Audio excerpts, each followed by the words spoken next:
हाय, good evening मेरे सभी diploma holder, be holder और जो मास्टर डिग्री हैं सभी को गुड इवनिंग, नमस्कार। और जो जॉब में है, जॉब में जाना, सभी को मेरी तरफ से नमस्कार। आज का ये जो वीडियो है स्पेसिफिकली एक व्यूवर के रिक्वेस्ट पर है जिन्होंने इलेक्ट्रॉनिक्स इंजीनियर की प्रोफाइल के बारे में बात की थी कि स्टील प्लांट में इलेक्ट्रॉनिक इंजीनियर की प्रोफाइल क्या होती है।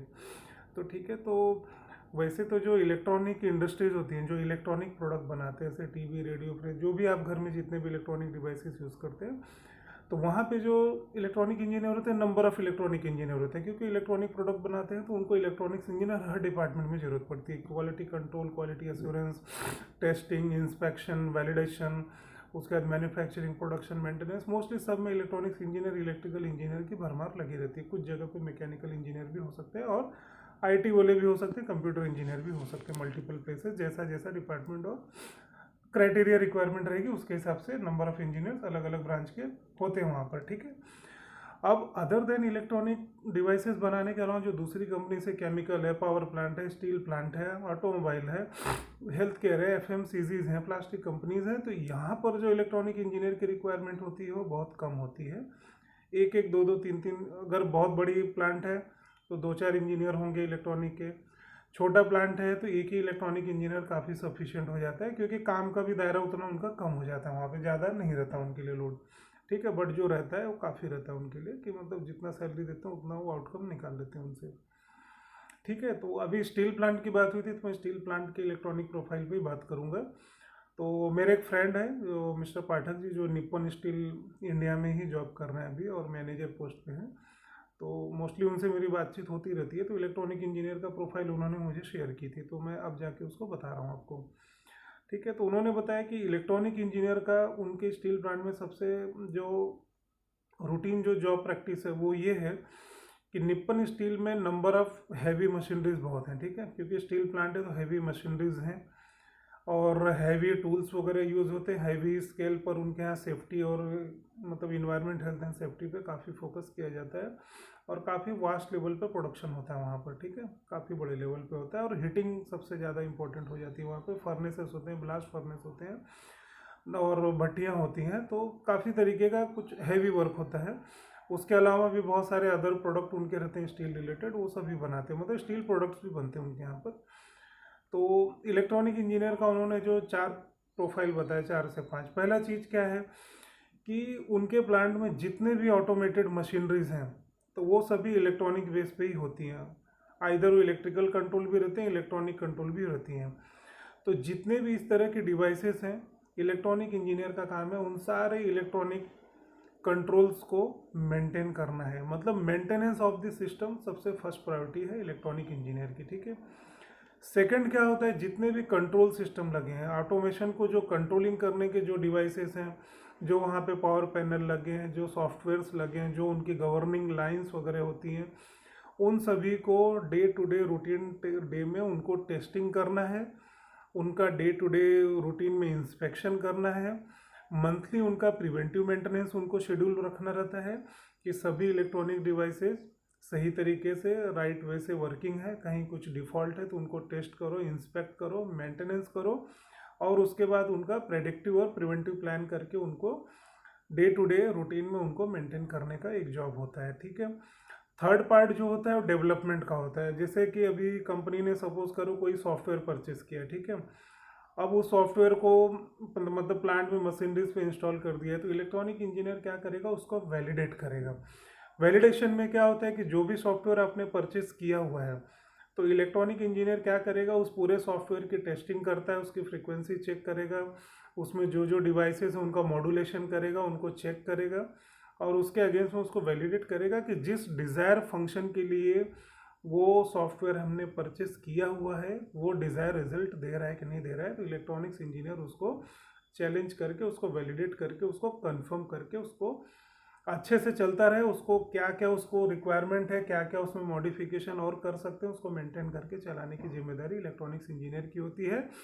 बट यहाँ भी ये सब जो जॉब होती है उसमें इलेक्ट्रिकल इंजीनियर अलॉन्ग विथ उनको करना रहता है, क्योंकि इलेक्ट्रिकल का भी काम बहुत हैवी होता है मोस्ट ऑफ द इंडस्ट्रीज में, और इलेक्ट्रिकल तो हर एक इंडस्ट्रीज में कॉमन है मैकेनिकल की तरफ। ठीक है, तो ये हो गया थर्ड स्टेप पे उनका काम। फोर्थ स्टेप पे क्या होता है कि जैसे सॉफ्टवेयर में कुछ इश्यूज आए, कुछ माल फंक्शनिंग हुई, इलेक्ट्रॉनिक डिवाइसेस का कुछ फेलियर हो गया, या कोई कम्युनिकेशन का एरर आ रहा है, या कोई डिफ़ॉल्ट आ रहा है सॉफ्टवेयर में, तो इलेक्ट्रॉनिक्स इंजीनियर क्या करेगा, उस सॉफ्टवेयर का जो भी माल फंक्शनिंग है, जो भी ट्रबल शूटिंग है, वो उनको सॉल्व करने के लिए ट्राई करेगा। जो भी इलेक्ट्रॉनिक का उसको बेसिक्स, उसका फंडामेंटल जो भी उसको करना है, वो वहाँ पर उसको अपना सारा नॉलेज थरोली लगा करके उनको चेक करके इंस्पेक्ट करके करना है।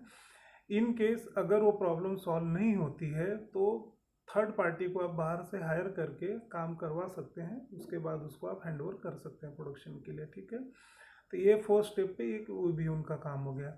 फिफ्थ स्टेज पे जो उनका काम आता है वो ये रहता है कि प्लांट में जितने भी कंट्रोल्स लगे हैं, अब वो चाहे सेफ्टी के मॉड्यूलेटेड कंट्रोल्स लगे हों, चाहे प्रेशर सिस्टम के लगे हों, चाहे ट्रांसड्यूसर सिस्टम है प्लांट में, या कोई फ्लेक्सिबल मैन्युफैक्चरिंग सिस्टम है जहाँ पे number of softwares, number of electronic devices काम कर रहे हैं, तो उन सभी के जो पार्ट्स या जो एसोसरीज वर्क कर रही हैं, तो उसमें उनको डेवलपमेंट करना है कि जैसे कुछ मॉडिफिकेशन, अब जैसे सपोज करो कंपनी ने कोई स्पेसिफिक कुछ डिज़ाइन करके दिया हुआ इलेक्ट्रॉनिक्स का, अब टाइम बिंग साल 2 साल हो गए, 3 साल हो गए, और उसमें कोई अच्छा इलेक्ट्रॉनिक्स इंजीनियर है जिसको ये लगता है कि मैं इसमें ये मॉड्यूलेशन में थोड़ा बहुत चेंज करके या इसकी डिज़ाइन थोड़ा बहुत डेवलप करके या उनको चेंज करके समथिंग ही can do the better than existing. So ऐसे भी काम इलेक्ट्रॉनिक्स इंजीनियर को वहाँ पे एज ए प्रोजेक्ट इंजीनियर करने पड़ते हैं। तो बट वो पार्ट प्रोजेक्ट में हो जाता है, but electronics engineer is a responsible to handle that assignments and projects also, ठीक है। तो that is part of his job. तो यहाँ पर ये जॉब भी उनको ही इलेक्ट्रॉनिक्स इंजीनियर को करनी पड़ती है। तो अगर देखने जाओ तो इलेक्ट्रॉनिक्स इंजीनियर का पूरा काम क्या हो गया, अदर देन इलेक्ट्रॉनिक्स इंडस्ट्रीज़ के अलावा जो भी इंडस्ट्रीज़ हैं वहाँ पे electronics engineer as a maintenance engineer ही हो जाता है। ओवरऑल जो कॉन्सेप्ट मैंने बताया, he is a maintenance engineer. अब उसमें क्या होता है कि जैसे कुछ कुछ इंडस्ट्रीज में मैंने देखे हैं कि इलेक्ट्रॉनिक्स इंजीनियर को न रख करके, इलेक्ट्रॉनिक्स इंजीनियर, इलेक्ट्रिकल इंजीनियर को न रख करके इंस्ट्रूमेंटेशन इंजीनियर भी रख देते हैं। तो इंस्ट्रूमेंटेशन इंजीनियर भी कई जगहों पे इंडस्ट्रियों में वो बेटर परफॉर्मेंस के लिए सिलेक्ट कर लिए जाते हैं, जहाँ पर उनको इलेक्ट्रिकल, मैकेनिकल, इलेक्ट्रॉनिक्स तीनों का कम्बो वर्क कर सकते हैं वहाँ पर, ठीक है। उसके अलावा इलेक्ट्रॉनिक्स इंजीनियर का एक काम और रहता है, स्टील प्लांट में क्या हो तो केमिकल में जाओ, किसी में भी जाओ, उनका एक काम और रहता है, वो होता है इंस्ट्रूमेंट जो भी लगे हैं, चाहे वो इलेक्ट्रिकल इंस्ट्रूमेंट हो चाहे इलेक्ट्रॉनिक इंस्ट्रूमेंट हो, उनका कैलिब्रेशन करना पड़ता है। कैलिब्रेशन वर्ड पे खासा आप ध्यान रखना। Calibration is a very important tool for the every instrument and accessories. Those are mechanical, may be electrical, may be analogue, may be digital, और मे बी इंस्ट्रूमेंटेशन डेफिनेशन पे हो सकते हैं। तो उनको कैलिब्रेट करना रहता है। कैलिब्रेशन की जिम्मेदारी इलेक्ट्रॉनिक्स, इलेक्ट्रिकल इंजीनियर की होती है मोस्ट ऑफ द इंडस्ट्रीज में, लेकिन उसमें करना क्या रहता है, उनको वो थर्ड पार्टी के थ्रू ही करवाना रहता है। खुद से अगर आप करने जाओगे तो आपके पास अगर इंडस्ट्री ने उतना मैन पावर दिया है तब आप कर सकते हैं, अगर मैन पावर नहीं दिया है तो आपको थर्ड पार्टी से ही करवाना रहता है। मोस्ट ऑफ द इंडस्ट्रीज वैसे थर्ड पार्टी से ही कैलिब्रेशन कराती है, सारे इलेक्ट्रॉनिक हो, मैकेनिकल इंस्ट्रूमेंट हो, एनालॉग हो, डिजिटल हो, तो उन सभी को थर्ड पार्टी के थ्रू ही बाहर से करवाना उनको वाजिब पड़ता है, क्योंकि उतना फिर मैन पावर रखना वो उनको ज़्यादा पड़ता नहीं है, ठीक है। थर्ड पार्टी क्या है कि वो एक सर्टिफाइड लेबोरेटरी होती है, तो उनके सर्टिफिकेशन होते हैं, तो वो काम उनके लिए इंडस्ट्रीज़ को अच्छा पड़ता है और इजी पड़ता है, ठीक है। ऑडिट वगैरह में भी काफ़ी हेल्प हो जाती है उन चीज़ों से। तो उस काम के लिए उनको ज़्यादा मतलब फिक्रमंदी करने की ज़रूरत नहीं रहती यहाँ पर, ठीक है। तो इस तरीके से कैलिब्रेशन के, और कैलिब्रेशन होता क्या है मैं अभी एक शार्ट में बता देता हूँ। जो इलेक्ट्रॉनिक्स इंजीनियर का ही जॉब होता है मोस्ट ऑफ द इंडस्ट्री में, अगर इलेक्ट्रिकल इंजीनियर भी करता है उसको। उसमें क्या रहता है कि जो भी आपके इंस्ट्रूमेंट है उनको चैलेंज करना रहता है। अब जैसे कोई इंस्ट्रूमेंट ऐसा है, सपोज करो कोई ट्रांसड्यूसर है, अब उसका जो डिस्प्लेसमेंट होता है ट्रांसड्यूसर का, वो एक कोई डिफाइंड लिमिट होगा, सपोज एक लोअर लिमिट होगी, एक ऑपरेटिंग लिमिट होगी, एक मैक्सिमम ऑपरेटिंग लिमिट होगा। तो थर्ड पार्टी के थ्रू क्या होता है, मास्टर जो ट्रांसड्यूसर होगा, जो नेशनल लेवल पे एक्रेडिटेड होता है मास्टर लेबोरेटरी के थ्रू, तो वो मास्टर इंस्ट्रूमेंट के थ्रू आपका जो इंडस्ट्री में जो एग्जिस्टिंग ट्रांसड्यूसर है, दोनों को आमने सामने रख करके या उस स्पेसिफिक पॉइंट पर रख के उनको चैलेंज किया था। तो मास्टर में जो डिस्प्लेसमेंट होगा वो आपके प्लांट में जो ट्रांसड्यूसर लगा है उसका डिस्प्लेसमेंट चेक होता है। तो मास्टर सपोज करो 0 एरर पे है, तो आपका जो प्लांट में जो यूज़ हुआ रहेगा ट्रांसड्यूसर, वो ज़रूरी नहीं कि जीरो डिफ्लेक्शन पे काम करे, मे भी हो सकता है थोड़ा बहुत एरर होगा। तो कैलिब्रेशन में क्या होता है, plus minus error, allowable error दिया था। जैसे सपोज करो ट्रांसड्यूसर में अगर मान लो जैसे डिस्प्लेसमेंट का एरर सपोज करो प्लस माइनस 0.1% आपने दिया एक्चुअल वैल्यू का, तो वो प्लस माइनस 0.1 के ही उसमें उसका डिफ्लेक्शन एक्सेप्ट होना चाहिए, यानी एरर उसका एक्सेप्ट होना चाहिए। That should be called as a calibration of the instrument. ठीक है, तो इस तरीके से कैलिब्रेशन किया जाता है इंस्ट्रूमेंट का। तो ये जो जॉब होती है मोस्ट ऑफ द इंडस्ट्री, चाहे हेल्थ केयर हो, एफएमसीजी हो, चाहे इलेक्ट्रॉनिक खुद की इंडस्ट्रीज हो, चाहे ऑटोमोबाइल हो, एनी इंडस्ट्रीज में वहाँ पे कैलिब्रेशन ऑफ द इंस्ट्रूमेंट बहुत ही मस्ट और बहुत ही क्रिटिकल पार्ट होता है। तो ये ऑलमोस्ट मोस्टली कंपनियों में इलेक्ट्रिकल इंजीनियर ही हैंडल करता है। जहाँ पे इलेक्ट्रिकल इंजीनियर नहीं है तो इंस्ट्रूमेंट इंजीनियर करता है, वो भी नहीं है तो इलेक्ट्रॉनिक्स इंजीनियर कर सकता है। और कुछ कुछ इंडस्ट्रीज जो थोड़ा ज़्यादा ही मतलब मैन पावर सेविंग में लगे रहते हैं, तो वो क्या करते हैं, उनके यहाँ जो मैकेनिकल इंजीनियरिंग के जो कोई रहेंगे उनको ही जॉब दे देते हैं, भाई तुम ही हैंडल करो, थर्ड पार्टी कोई तो आके करना है, आपको क्या करना है। तो उसमें क्या होता है कि एक नॉलेज गेन जो रहता है वो नहीं हो पाता उनको, तो थर्ड पार्टी के भरोसे ही पूरा काम उनको करना पड़ता है, तो ये वैल्यूलेस एक्टिविटी हो जाती है। तो यहाँ पे अगर मोस्ट ऑफ द इंडस्ट्री में जो इलेक्ट्रिकल इंस्ट्रूमेंट इंजीनियर होते हैं तो वो इसको बखूबी हैंडल कर लेते हैं और उनका नॉलेज भी होता है इनके पास। ठीक है, तो मेरे हिसाब से इलेक्ट्रॉनिक्स इंजीनियर की जो प्रोफाइल मुझे मिस्टर पाठक जी से पता चली थी निप्पॉन स्टील में, तो मैंने आपको बता तो दिया है। एक मैं शॉर्ट में ब्रीफिंग फिर से कर देता हूँ। प्लांट के जितने भी सॉफ्टवेयर्स हैं, इलेक्ट्रॉनिक्स इंजीनियर को उन सारे सॉफ्टवेयर को मेंटेन करना है, उनके जो भी प्रॉब्लम आएगी सॉफ्टवेयर में उनको रिजॉल्व करना है। और ज़रूरी नहीं कि सॉफ्टवेयर उसको ही रिजॉल्व करना है, उसमें जो अगर इलेक्ट्रॉनिक रिलेटेड कुछ सर्किटरी है, पीसीबीज है, इलेक्ट्रॉनिक कम्युनिकेशन केबल्स वगैरह हैं, उनके कुछ इश्यूज हैं तो इलेक्ट्रॉनिक्स इंजीनियर को हैंडल करना है। नहीं तो अगर आईटी रिलेटेड होगा तो आईटी डिपार्टमेंट उसको हैंडल करेगा। ठीक है, दूसरा क्या होता है, जो भी आपके एसेसरीज है, इंस्ट्रूमेंट है, इलेक्ट्रॉनिक रिलेटेड जितने भी हैं उनको डिफ़ॉल्ट चेकिंग करना, कुछ इश्यूज आ गए तो उनको तुरंत अटेंड करना, उनका मेंटेनेंस करना, उनका ब्रेकडाउन कुछ आया तो उसको अटेंड करना, आपको क्या चेंज करने हैं, कौन से पार्ट रिप्लेस करने हैं, तो वो इलेक्ट्रॉनिक्स इंजीनियर का जॉब होता है उन सबको मेंटेनेंस करना। जितनी भी वहाँ पे मशीनें रहेंगी, ऑटोमेशन है, फ्लैग एफएमएस सिस्टम रहेंगे या जो भी रहेंगे रोबोटिक सिस्टम, तो उन पे जहाँ जहाँ इलेक्ट्रॉनिक कंट्रोल्स हैं, इलेक्ट्रॉनिक कम्युनिकेशन है, इलेक्ट्रॉनिक्स केबलिंग है, इलेक्ट्रॉनिक सॉफ्टवेयर है, तो वो इलेक्ट्रॉनिक्स इंजीनियर को उन सभी डिवाइसेस को मेंटेन करना है। जो भी उसमें प्रॉब्लम आएगी उनको उसको सॉल्व करना है बखूबी तरीके से और प्रोडक्शन को सुचारू रूप से चलाते रहना है। ठीक है, उसके बाद टेस्टिंग और इंस्पेक्शन का भी जॉब होता है। अगर कोई इलेक्ट्रॉनिक्स डिवाइस है आपने मेंटेन कर दिया, मेंटेनेंस कर दिया, कुछ प्रॉब्लम थी, उसके बाद उसको टेस्ट करके उसको चैलेंज भी करना है कि ये जिस डिज़ायर आउटपुट के लिए आपने उसको खरीदा था या उसको उपयोग कर रहे थे वो डिज़ायर रिजल्ट्स दे रहा है कि नहीं दे रहा है, तो उसको टेस्ट करके इंस्पेक्शन करके आपको फिर से हैंडओवर करना है प्रोडक्शन डिपार्टमेंट को, तो वो फिर अपनी प्रोडक्शन एक्टिविटी कंटिन्यू रखेंगे। उसके बाद होती है न्यू डेवलपमेंट, न्यू डिज़ाइन। अगर इलेक्ट्रॉनिक्स इंजीनियर बहुत ही ज़्यादा टैलेंटेड है प्लांट में और वो एक्स्ट्रॉर्डिनरी उसका परफॉर्मेंस है, तो वो एग्जिस्टिंग जो ओल्ड डिज़ाइन के आपके पास इंस्ट्रूमेंट है या कोई सॉफ्टवेयर है या कोई डिज़ाइन है, ओल्ड मॉड्यूल पड़ा है मशीन के ऊपर, इलेक्ट्रॉनिक्स कंपोनेंट है, तो आप उसको मॉडिफाई भी कर सकते हैं। तो इलेक्ट्रॉनिक्स इंजीनियर क्या करेगा, अपनी जो भी उसका टैलेंट होगा उसको यूज़ करके वो उसको मॉड्यूलेशन को चेंज कर सकता है, मॉडिफाई भी कर सकता है और पहले से बेटर परफॉर्मेंस के लिए उसमें डेवलपमेंट कर सकता है। तो ये भी इलेक्ट्रॉनिक्स इंजीनियर का काम होता है स्टील प्लांटों में, तो ये सबसे रिलेटेड काम करते हैं। और कुछ न्यू इंस्टॉलेशन आ रहा है, कोई न्यू मशीन आ रही है, new robotics technology, new automated machine आ रही है, तो इलेक्ट्रॉनिक्स इंजीनियर का काम है पूरे के पूरे मशीन्स को, उसकी पूरी टेक्नोलॉजी को टेस्टिंग करेगा, इंस्पेक्ट करेगा और उसको वैलिडेट करेगा। वैलिडेट इसलिए करना जरूरी है कि जिस डिज़ायर्ड आउटपुट के लिए आपने उस मशीन को परचेस किया है, सिस्टम को परचेस किया है, टेक्नोलॉजी को परचेस किया है, वो उतना आउटपुट दे रहा है कि नहीं दे रहा है, उसको वैलिडेट करना है। लास्ट में बसता है कैलिब्रेशन, जो मैंने आपको फिजिकली एक्सप्लेन किया। तो कैलिब्रेशन की जिम्मेदारी भी उसकी रहेगी।